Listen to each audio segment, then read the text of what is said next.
Money has a way of revealing people's true colors. In my family's case, it exposed decades of manipulation, favoritism, and cruelty that I've been too blind to see.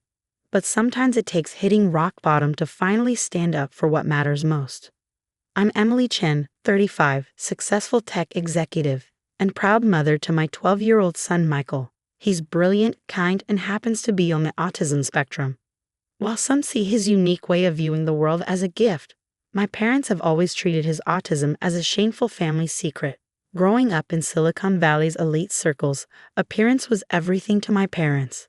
Our sprawling Atherton mansion, my mother's designer wardrobe, my father's luxury cars, all carefully curated to project an image of old money and status. My younger sister Grace fit perfectly into their world with her perfect grades, perfect looks, and perfect social graces. Then there was me, the awkward one who preferred coding to cotillions. But I made up for my social shortcomings by excelling in business and tech. By 30, I was already a VP at one of the Valley's top firms, making the kind of money that finally earned a grudging respect from my status-obsessed parents. When I married David, a brilliant but modest software engineer, they were less than thrilled. "You could have done so much better," my mother sighed at our engagement party, eyeing his off-the-rack suit with barely concealed disdain. But David was everything I ever wanted: kind, brilliant, and completely unconcerned with social climbing or status games. The first cracks in my parents' perfectly polished facade appeared around the time Michael was born. He was different from the start, incredibly focused on patterns and numbers, less interested in typical social interactions. The diagnosis came when he was 3, level 1 autism spectrum disorder. "You need to fix this," my mother hissed after a particularly difficult family dinner where Michael had become overwhelmed by all the noise and stimulation. "He's embarrassing us in front of everyone. What will people think?" I tried explaining that autism wasn't something to fix, it was part of who Michael was. But my parents remained convinced it was somehow my fault, a result of that strange man I'd married and my unconventional parenting. David was my rock through it all, helping me see Michael's unique gifts and standing up to my parents' cruel comments. But we lost him in a car accident when Michael was 7, leaving me to navigate both single parenthood and my family's increasing hostility alone. The irony? Right around the time David died, my parents' perfect world started crumbling. Years of living beyond their means, failed investment schemes, and the 2008 financial crisis had left them drowning in debt. They came to me in tears, facing foreclosure on their beloved mansion and the collapse of their social standing. "Please, Emily," my father begged, showing me statements revealing over $2 million in various debts. "We'll lose everything. Your mother won't survive the shame." I could have said no. Maybe I should have. But decades of conditioning to be the good daughter kicked in. I agreed to help, quietly paying off their debts month by month while they maintained their lavish lifestyle. The only condition was that they treat Michael with more respect. For a while, things seemed to improve. They included Michael in family events, even bragging about his extraordinary mathematical abilities to their friends. I started to hope that maybe, just maybe, they were finally changing. Then came their 40th wedding anniversary party last month. They'd spared no expense, renting out the Crystal Ballroom at the Fairmont, hiring a live orchestra, flying in rare orchids from Thailand. The Bay Area's elite were all there, dressed in their finest.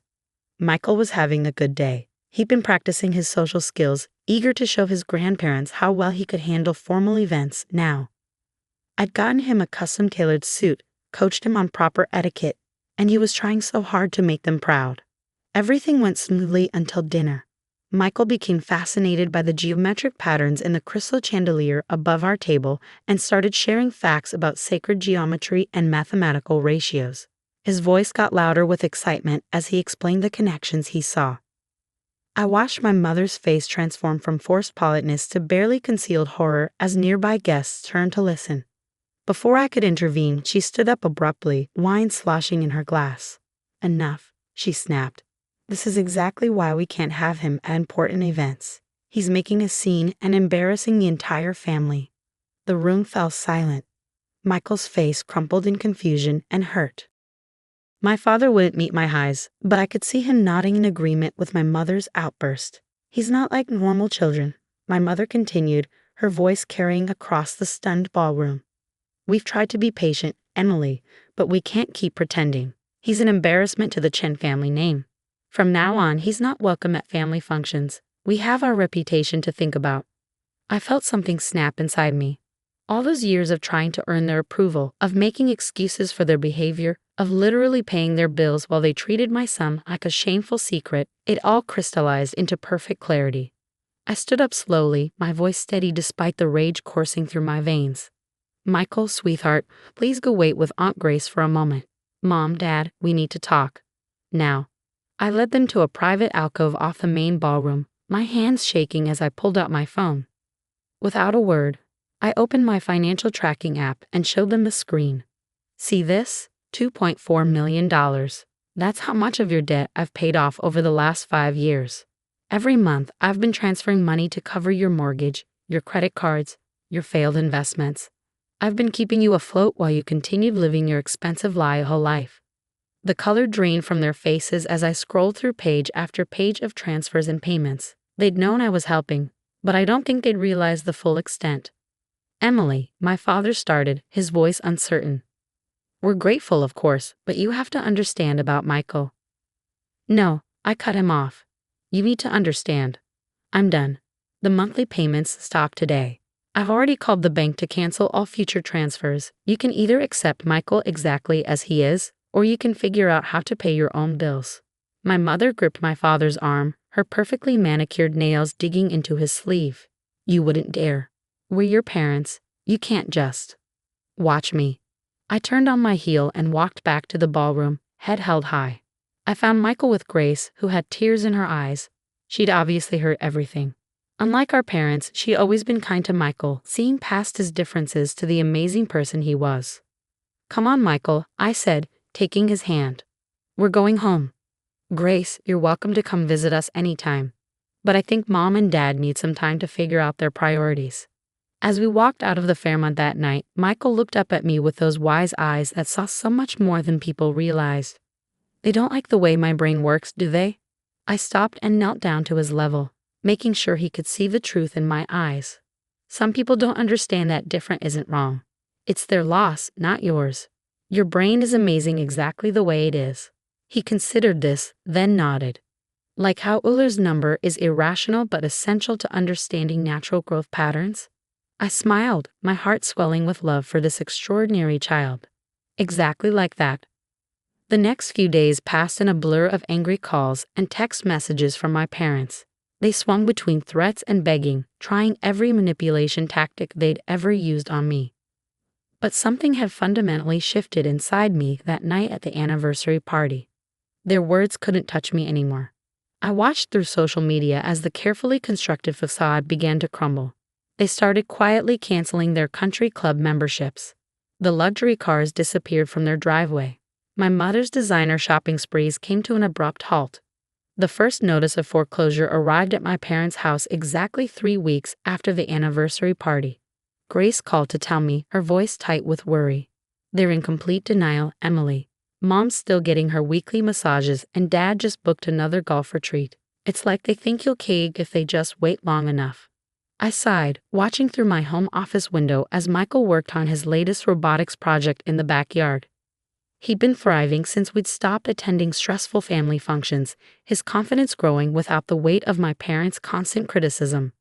"They need to understand this isn't a negotiating tactic," I told Grace. "I'm done enabling their toxic behavior." The next morning, my mother showed up unannounced at my office, dressed in her usual channel suit and dripping in jewelry. My assistant tried to stop her, but she'd always been good at bulldozing past people's boundaries. "Emily, this little tantrum has gone on long enough," she announced, settling into the chair across from my desk as if she owned it. "Your father and I have been patient, but now you're just being childish." I kept my voice calm and professional, the same tone I used in difficult board meetings.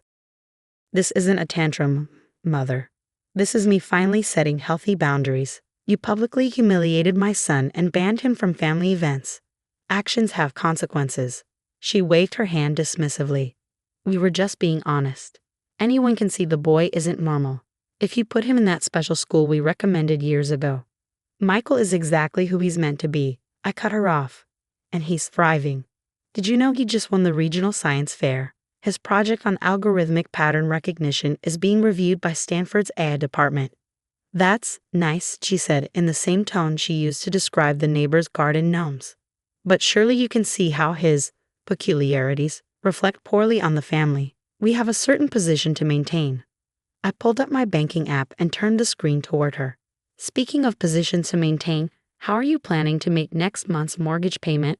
Because this account is now closed to you. The color drained from her perfectly made-up face.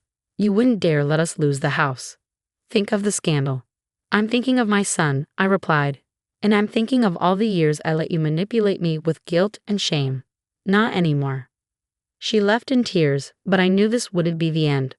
My parents had spent decades perfecting their manipulation tactics.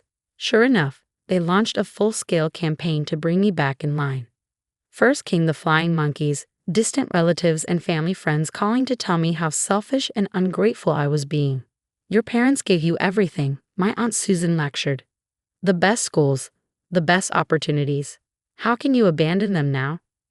I wanted to ask where these concerned relatives were when my parents were belittling Michael, but I kept my responses polite and firm. I'm not abandoning anyone. I'm simply no longer willing to financially support people who abuse my child. Then came the social media assault. My mother posted a tearful update about ungrateful children and the pain of modern family breakdown, carefully crafting herself as the victim. The comments section filled with sympathetic responses from her country club friends, all of them unaware that her designer lifestyle had been funded by her supposedly cruel daughter. My father tried a different approach, showing up at my house late one evening after Michael was in bed. He looked older than I'd ever seen him, his usual arrogance replaced by desperation. The bank is threatening to seize everything, he admitted, slumping in my living room chair. Your mother, she's not handling it well. Yesterday I found her crying over photo albums from when you were little. Remember how close you two used to be? I did remember. I remembered desperately trying to earn her approval, changing everything about myself to fit her impossible standards. I remembered her coldness when I told her about Michael's diagnosis, the way she turned away as if autism was something contagious. I remember everything, I said quietly. That's the problem. He leaned forward, his voice dropping to a conspiratorial whisper.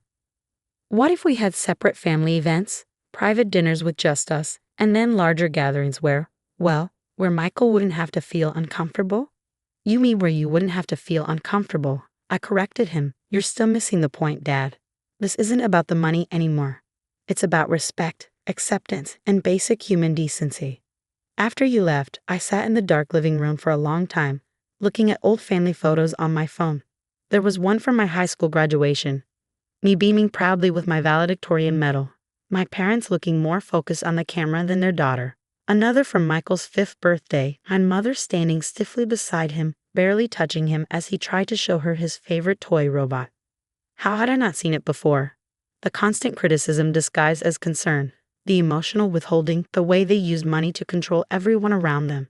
My father's visit had made one thing clear. They weren't sorry for hurting Michael. They were just sorry for losing their cash cow. The final straw came a month later at my nephew's birthday party.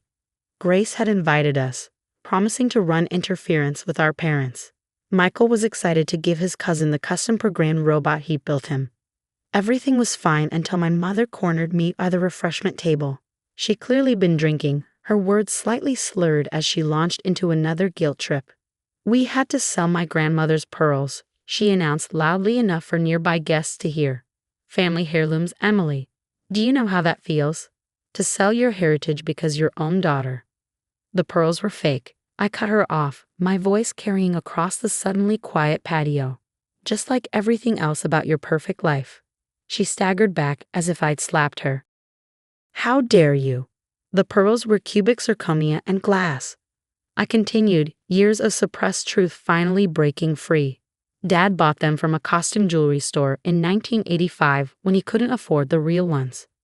Just like the stories about our family's old money are fake, Grandfather wasn't a wealthy industrialist. He ran a small hardware store in Oakland. The mansion, the cars, the country club memberships. It's all been smoke and mirrors, funded by credit cards and other people's money. The party guests were openly staring now. My mother's face had gone from red to ashen. Emily, stop this at once. No, Mother. I'm done pretending. I'm done enabling your lies. My son, your grandson, is worth 1,000 of your fake pearls and fake friends. He's real, he's genuine, and he's perfect exactly as he is. Michael had appeared at my side, drawn by the commotion. To my surprise, he reached out and took my mother's hand. Grandmother, did you know that fake pearls and real pearls have different thermal conductivity? You can tell them apart by touching them to your front teeth. The real ones feel cool and gritty, while the fake ones feel warm and smooth. It's fascinating how our senses can detect what our eyes can't see. The simple beauty of his observation, delivered without judgment or malice, seemed to pierce something in my mother's carefully constructed armor. She stared at him as if truly seeing him for the first time, her hand trembling in his gentle grip. That moment marked the beginning of a slow but profound transformation in our family dynamics. It wasn't dramatic or instant, real change never is. But something fundamental shifted that day, as if Michael's honest, unconditional way of seeing the world had revealed the emptiness of all our family's pretenses. My parents did lose the mansion eventually, downsizing to a comfortable but modest condo. My mother started volunteering at a local autism support center, initially just to save face with her remaining social circle, but gradually developing a genuine interest in understanding neurodiversity. My father found a part-time consulting job, learning humility and the value of honest work. They're not perfect grandparents now, but they're trying. Last week, they attended Michael's robotics competition, and I saw genuine pride on their faces as he explained his project to the judges. No fake smiles, no hidden criticism, just real emotion, as authentic as natural pearls. Grace and I have grown closer through all of this, our shared experience of breaking free from toxic family patterns, creating a stronger bond than we ever had growing up. She's become Michael's fiercest advocate, always ready to celebrate his achievements and defend him from ignorance. As for Michael and me, we're closer than ever, without the constant strain of trying to fit into my parents' narrow world. We've created our own way of being family. Our home is filled with robotics projects, mathematical equations scrawled on whiteboards, and the kind of unconditional love I always dreamed of as a child. Sometimes the greatest act of love is saying no to those who hurt us, even when, especially when, they're family. By standing up for Michael, I finally learned to stand up for myself. The money I once spent enabling my parents' illusions now goes into a foundation supporting autistic children in STEM programs. Yesterday, Michael asked me if I regret cutting off my parents financially. We were working on a new robotics project together, something about teaching AI to recognize emotional patterns in human behavior. You know how in programming, sometimes you have to debug a system to make it work better. He said, fingers flying over his keyboard. Maybe that's what you did with our family. You found the bugs in the code and fixed them. I smiled, marveling at his insight. That's exactly what happened, sweetheart. And you know what? The new program is running much better now. He nodded, already absorbed back in his work. But I caught the small smile on his face, the quiet confidence of someone who knows they're valued exactly as they are. In the end, that's worth more than all the fake pearls and borrowed luxury in the world.